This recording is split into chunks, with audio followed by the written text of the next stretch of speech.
Dr. Gandhevia will present her remarks, and we were supposed to have another round of discussions in order to use the time available in the most effective way, and we also want to conclude on the basis of some action-oriented suggestions from you. And therefore, shall we continue this till 6:30? Sure. Okay. Thank you. Okay, my remarks are not going to be something very long, because I do believe that involvement of the group is what will matter in the end. What I have done is a very brief correlation of what, according to my experience in working in a suicide prevention center and then teaching and getting involved in a lot of mental health activities, I've just put some thoughts together. Now what do we do from here? Where do we move on? Now in all the presentations that we have made, that we have heard since the afternoon, I feel that we will need to look at suicide more as a social problem. Only looking at it from the mental health perspective. I think a lot of people throughout the afternoon have been talking about various aspects, and looking at it only as a mental health problem, I don't think is going to solve the issue. We will have to look beyond psychological problems at the social context that we are in. I have tried to conceptualize at three levels. First, let us see what we need to do at the individual level, because suicide is not only, as been said throughout, though it may be successfully completed by one individual, but it leaves behind a deep mark at various levels. It leaves behind a family that is grieving. It leaves behind people who feel guilty. Could I have done something? Leaves behind friends who feel, oh, I knew something was wrong. I wish I could have done something earlier. So at the beginning, let us see what some of the things that we could do at individual level. Since my session is supposed to be way forward, let us see what we can do. One is, I think, main important thing is to build resilience in people.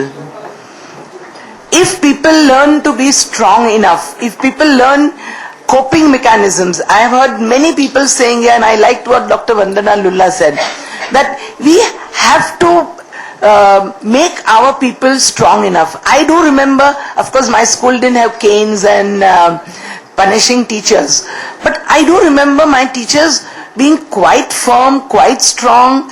I mean, we had a system of wearing a dunce cap, and I do remember two occasions when I was wearing a long dunce cap and standing in front at in the assembly, where students from 1st standard to 11th standard saw me, and I remember how humiliated I felt, and it was all because the student behind me stepped on my heel, and I just turned around and said, ah, and she said, oh, you are talking.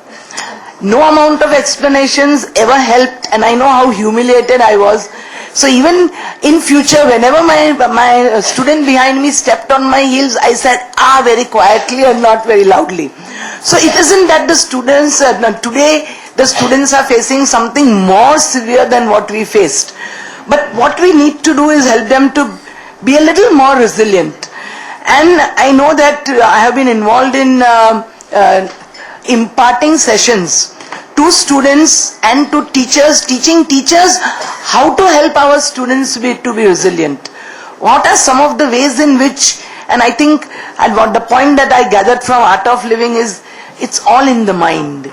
And if we can help our students to translate what is in their mind into actual action of how to withstand the bullying that people were talking about, how to withstand the pressures that teachers, parents, of course, even in my days, my mother always, I remember my brother stood 5th.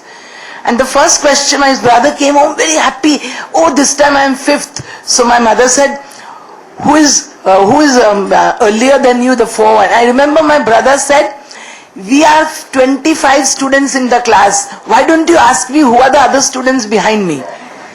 And my mother, believe me, was a teacher. And she it just struck her.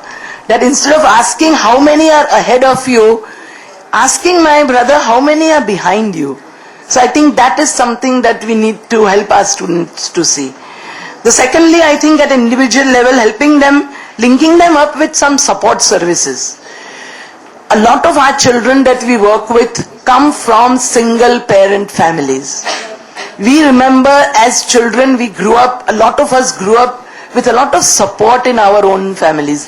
If the mother was not available, if the father was touring, we always had an uncle or a grandmother or a grandfather or even concerned neighbors.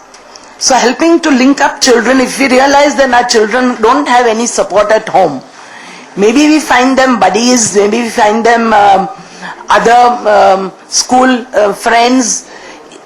We have also tried an experiment. We have tried to see where students stay close to each other and try to link up their parents with each other, so that when one parent has to go out, they have taken care of the other one's child, and that way link up a system. Then of course peer mentors, I won't go into further details because enough is being said. Also stress busting activities. Though it sounds a very sophisticated name, but there are so many things. I mean, just leave children alone in a garden without giving them any aids to play. Today children do not appreciate the kind of toys that we buy them. They don't take care of it. They play for it for 3 days, they are tired of it. This word boring, I am bored. Because you have so many sophisticated things. Don't give them any toy. Just leave them in a compound. They will find ways of entertaining themselves. Today parents are under stress to feel, no, we must give them games that will stimulate their brains, games that will stimulate their hand-eye coordination. We don't need to do that. Because that way we are, and then parents always say, "Arey, naughty boy, I paid 2,000 rupees for this and you broke it in 2 days," creating little more guilt in it. Rather than doing that, if we just leave them alone, leave them to finding their own ways of entertaining themselves. Why should all games be mind stimulating, developing intelligence, developing their coordination? We also grew up, and I'm sure we have intact coordinations and intact intellectuals even without our parents buying us so many sophisticated items. So stress busting activities need not be dictated by what we think is important. I'm not saying teachers do it purposely, but in many schools also, they have such sophisticated equipments. But I don't think it is that important. Let a child create what is stress busting for him. One child may just find running around the compound 5 times more stimulating than sitting and learning some very mind developing games. So leave it to the child. Then emphasis on overall development, not only on academics. And I know that a lot of schools do that. I have a grandson who is 7 years old. Luckily he is in a school which is really probably thinking the way we people think, and they are not given marks, they are not given grades, they are just being the parents are called and they are being given a feedback. Only from the 5th standard onwards, where they go into a different management, they will try out this scheme, and they are hoping that year by year they will increase this still further. So I think emphasis on overall development. And also lastly, there will be children who will be still not able to cope up with the pressure, still not be able to manage their lives. So early identification and timely intervention will create a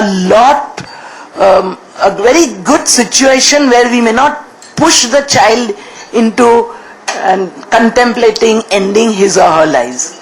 So to do that, I think a lot of suggestions have already come up.